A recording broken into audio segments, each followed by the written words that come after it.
Good morning, guys. Welcome back to another episode of Fishing is Therapy. It's time to get that therapy, boy. Today we're talking about the Pelican Catch Mode 110, guys. I finished all my mods, everything that I want to do to the kayak until a few months from now. I have another product coming. It's the auto boat. But I'm going to show you how I did my kayak right now for the meantime, for the next 2.5 months, how I have everything set up, why I set it up that way, and the benefits that you can utilize from them as well, and why I did what I did. All right, so we're gonna jump in without further ado, and just gonna start from the front of the kayak all the way back. And yes, I had to get my kayak registered because I added a trolling motor. Let's jump in, guys, without further ado.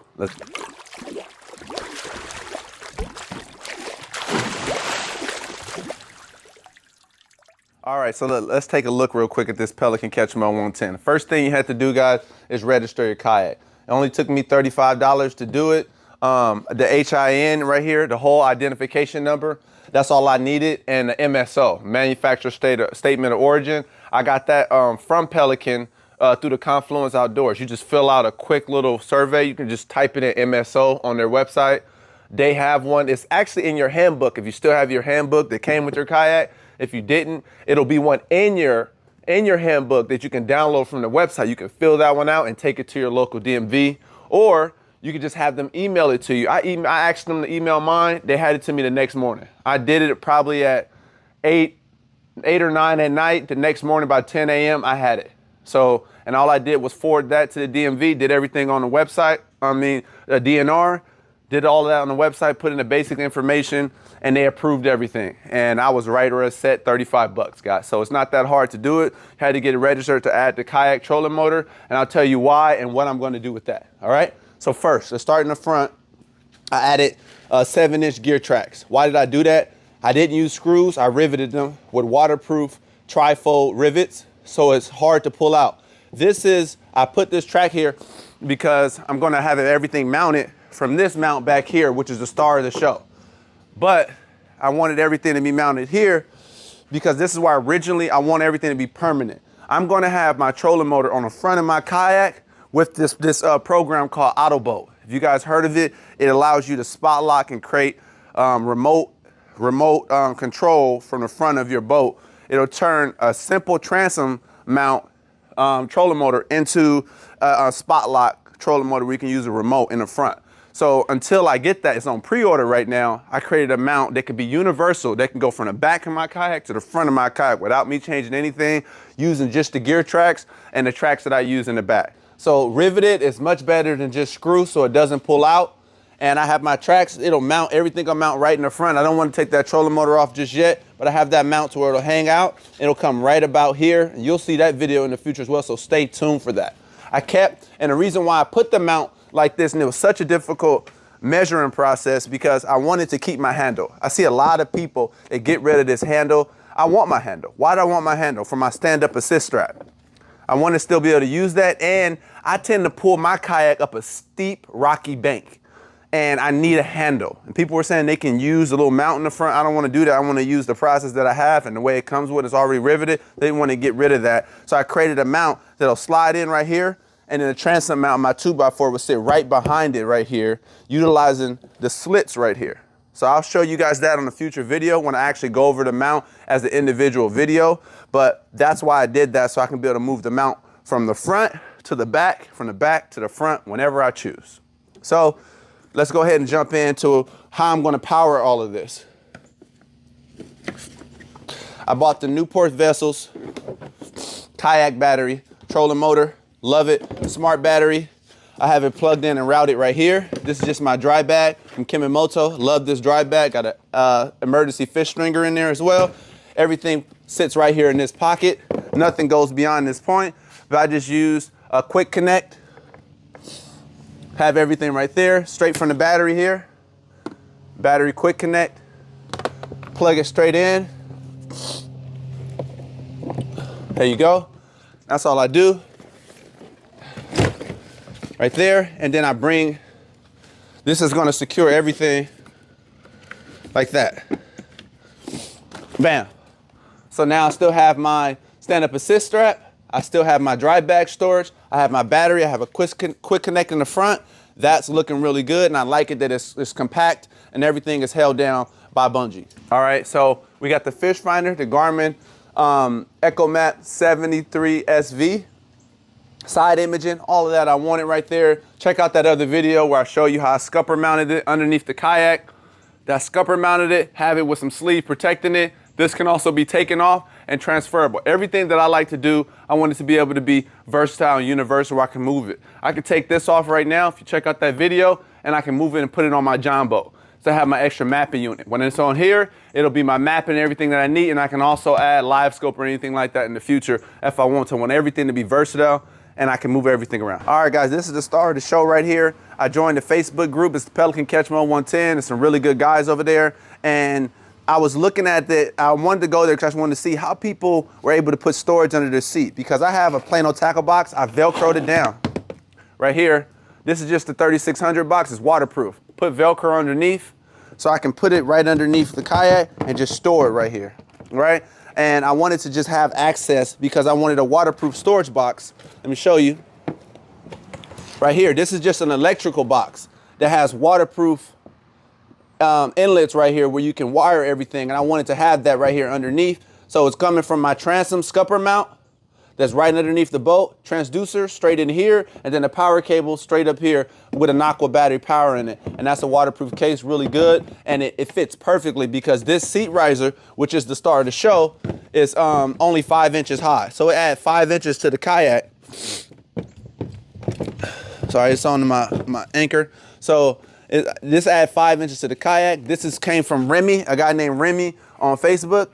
And my mount, this came from a combination of seeing a few videos. So I saw people do it with a 2x4, different things. But just know, guys, if you see any designs that seem similar, stuff like that, guys, we share a lot of information, a lot of different hacks. And I like to do a lot of research and see what actually works for my setup because everybody's kayak is different. Everybody's situation and needs are different. So this is a combination of everything that works great on the Pelican Catch Mode 110 that I've thought through and made a little improvements or changes to, all right? So this is a seat riser, 5 inches, made out of 1/2-inch PVC. I use 12 PVC tees right here. I cut them in half with a Dremel tool, zip tied them. Zip tie stays, but I see the zip ties on the outer edge tend to come off. There's one missing on this side over here, it tends to come off, but the one that originally is supposed to go right here in the middle, within it stays very well. So this seat, when I have it, I can just drive down the road with it, buckle it, strap it down, and then now the seat goes over the top. But now I was worried about what about when the wind catches it, right? So I just added a simple bungee cord that I have strapped around the side right here. And I just grab it onto the front PVC right there. And then I just have it secure right there. So now that's secured and you don't have to worry about it. Now I can drive down the road and not have to take my seat off or my seat riser, okay? So that goes all the way together. Now let's take a look at the back right here. So now I have my anchor. This is the same anchor trolley that I had this anchor trolley for my Lifetime Tamarack kayak. Same one, I just changed out the line to orange so it can kind of match the theme of the kayak. I took 2 Velcro straps, strapped that handle around. I just strapped it right there, Velcro, see? So it's secure, it won't pull off. And I just had that hanging out the back. And then I was able to get an 8-ounce dumbbell neoprene weight, rubber weight. They didn't have orange. I was looking for orange or black. I had to work with yellow. That's all they had in store. Zip tied it so that I can be able to break the zip ties and change the angle if this gets stuck in the water. And to secure that, you see how I have it already locked in there. I just put it right there on the cleat that comes with this and then drop it right in here. And then now this thing doesn't move when I'm driving down the road. Everything is secure and I have that 8-ounce anchor right there. So that's a quick thing right there and I really like that. It works out well. Everything else goes in here, my rod holder, my cutting board, and this is my brush gripper all the way in there. And then I have all my plugs hanging on the side with a carabiner clip. These are all my scupper plugs. Thing, guys, I went over it really quick. I glossed over it, but with the anchor line, my anchor is here. This is that clothesline right here. It's paracord, 550 paracord. And you just bring it over the side. I installed the anchor trolley. This is the same anchor trolley from my original kayak from my Lifetime Tamarack Angler 100. So I just have this one simple. I put the I put the eyelets at an angle so everything can slide through really easy. It's just a pulley on either side, 2 pulleys. It's just your rope, and you have the eyelet where you can attach your anchor line. You just attach the anchor line right here, straight down the carabiner, and then you undo your zigzag cleat, and now you can slide it to the rear. You can slide it to the front, wherever you want it, and then that's gonna work out very well. And then look, at the end of the day, to keep all the mess out of there, look, just throw that back in. Look how the line is retracted back in like that. And all you have to do is toss that underneath the seat from behind you, or just toss it back there. But look, keeps everything nice and secure. Everything is out of the way. Anchor trolley system. And in the meantime, to store it, all I do is just tighten up everything on my zigzag cleat so everything is taut right there. So now let's go to the back and take a look at it. So first thing I did was I wanted the Newport Vessels 55-pound thrust. I know a lot of people were saying having a 35-pound thrust would be just enough. It wouldn't be overkill. But I knew that I would be going against some heavy waves and things at times, and I wanted to just be able to load this thing down or get back, thrust through those heavy waves that I see on my lake. One of my home lakes is Lake Allatoona, and there's a lot of jet skiers, pontoon boats, things like that, and I wanted to be able to use that thrust to get back quicker if I needed to, right? So not too much about speed, but about power to pull the kayak over heavy waves. That's why I wanted the 55-pound thrust. I saw a lot of people saying, I got a 30, I got a 35, I wish I had a little more power.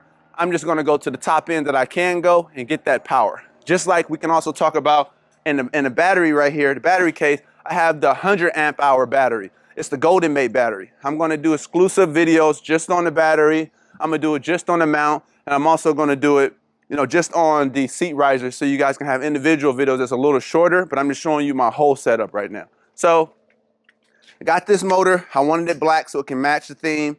Since I'm waiting on that auto boat to come, guys, it'll be here in October. In the meantime, like, how am I going to steer this thing? I don't want to be reaching back. So I went and got the Helmsmate extension, tiller extension off Amazon, 65 bucks. And I got that. I attached it to the handle. It attached really easy. And the way I have it sitting right here is it actually holds itself up. When I pull my trolling motor up out of the water, I just have it around a bungee cord. See? So when I pull it up like that, let's get the back right here. When I pull it, I pull the handle, it lifts up the motor. To keep it up, look at this carabiner clip right here. To keep it up while it's up in my hand, I just do that, and now that carabiner clip holds it. I'm thinking of a better way to secure that. I think I may just put a zip tie and just to zip tie this bungee a little bit better so it doesn't slip over the handle, because in practice I had it slip over the handle. So now I have the Helmsmate extension, so I can sit right here in my seat. And you see, when I take this off, where I get where I'm going, I just bring it over the top and just have it hang off to the side like that. So now, sit in the seat, and let's come around and take a look on the side. See? So now I have the handle, and it's not gonna be in my way right now, see?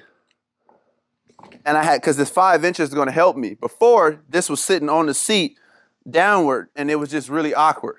Now, I can be able to move the motor very easy. Look at how that motor's turning. Very easy. So go ahead and get you a tiller extension, guys. We don't have to run too many wires. And then now, I want to pull it up. I'm in shallow water. Bam. Hook it right here, the carabiner clip, and now it's holding itself. If I want it to lock, so before I get into it, let me tell you about the lock. This also came from YouTube, this piece right here. This is the piece specially made. You have to get it 3D printed. I got it made out of ABS plastic, but you take it, you put it right here, and what it does is it locks this lever, which pulls your kayak, right? So when this is pushed in, you can tilt the kayak. When it's released, your kayak is locked, your trolling motor is locked, so you cannot move it. So I have it held in by bungee cord right now, strong enough to just hold it down, and I decided to put a black carabiner clip with black paracord right here. So now I can disengage it, right? Now I can disengage it right here. Let me show you what I'm going to do. I decided to go with a quick cleat right here and a lawnmower handle. And now I can release that right there, see? And so now what I do is I tend to pull my trolling motor up, right? And then I quick cleat right through. Look how it holds it up. Now it's locked. Because now when you go reverse with that piece right there, what you're gonna see is that the motor is not gonna be able to sit up. When it goes in reverse, it's gonna thrust and push itself out of water. That's a common issue that we've been having, is that when this lock is engaged like this, the motor, it tilts up. You know, it's just gonna blow out when you go in reverse. But now when I pull it like this and it's sitting forward like that with this piece, now I can go in reverse. So now I can reverse without the motor, see, thrusting up, it's locked. But when I remove the lock right here, like that, now the motor can freely move up and down wherever it wants. So this is a good design. I think it's a temporary design because I'm planning to get spot lock on my boat through the auto boat. So we have that here, and then look, I also did this because I was worried, guys. I'm just worried about losing my motor on the water. So I put 550 paracord black straight through this little hole. It has this little hole right here. And I don't know why that's there, maybe just to drain water, but I use that hole. My paracord fit perfectly through, and I just used some heavy duty mini black carabiner clips to just screw it to my kayak. This right here is already here for my skeg. And if you notice right here, I didn't lose my ability to use my skeg, my mount in the future. I wanted my transom mount to sit right out here. So now, transom mount. Transom mount, you can buy these knobs right here, and this is what I saw people use with a 2x4. I saw people use it with the angled aluminum. So I wanted the angled aluminum. It's a little bit better, a little bit simpler to use. So I went ahead and got, from the same website that I got the 6-inch, 7-inch track mounts from, I got 3-inch track mounts. And this was where the tedious part came in, because I needed this mount right here to be long enough to where it was able to go in the back and rest on the strength and structure of the kayak, as well as go in the front when I want to have the trolling motor head into the front. And I want it to be universal, just flip it really easy. And all I have to do, guys, check this out. Right here, undo the knobs. When I undo the knobs, lift it up, and I'm gonna do an exclusive video just on this mount. But all it is this is half-inch tubing, aluminum tubing, half-inch tubing, as well as 1/16. So the gauge is 1/16 thickness. All right, I couldn't find 1/8, 1/16 angle aluminum, 1/16 tubing, right? And then I used a 2x4, and I made it about 11 inches because this same 11 inches I needed to fit over the front of the bow. And I mean, this thing is rock solid. Look at it. The whole kayak moves when you do this. And I just used 1/4 20 bolts to secure it down, drilled right into the transom, and then spray painted it black. And this thing I can move from the front to the back. I just take off this, lock my trolling motor, and I can just grab this whole thing and move it to the front. You can even see, look at how I can lift up the kayak with it. That's how strong this mount is right here. And it's not bolted in, guys. It's not bolted in right here. It's just sitting with the weight, because I wanted to use this little lip right here to just support it. See? And now the weight of the kayak, the trolling motor, and the mount is just sitting right here, resting on a natural space on the kayak. So I'm really liking it. So far, we're gonna take it out on her maiden voyage. And just enjoy ourselves out here, guys. So if you see anything that you like, any question that you may have, go ahead, guys, comment to me, talk to me, I'll talk back. I love to answer questions and be helpful. That's why I'm sharing this, because I got a lot of help from our fellow YouTube community and Facebook groups as well. This is what I think works out well. I love that I can sit up higher. I love that I can get up easily, and I probably won't even need my rope as much, but I use that stand-up assist strap to tie around trees when I'm out in the water and I want to tie off my boat really quick. So that it doubles as a stand-up assist strap, as well as a kind of an anchor line for me. See, and you can just stand up really easy when your seat is 5 inches higher than what it is and it's more stable. So without further ado, guys, thank you for staying tuned to another episode of Fishing is Therapy. Keep a lookout for the video where I'm just going to talk about just the seat riser. I'm going to talk about just the battery, and I'm going to talk in depth about the mount, and I'm going to show you going from front to back how that looks. So just take a look over everything. I really appreciate you guys from watching. Like, comment, and subscribe. Hit the like button, guys, because it helps the channel the most, helps me continue to grow. And also check out some of those videos, that I have coming out, especially product reviews as well, guys, because that's how I keep funding for the channel, and it helps me be able to do things like this for you all. But I really appreciate everybody for your continued support, for all your comments, for all your likes, and for all the subscriptions. See you guys in another episode of Fishing is Therapy. Peace.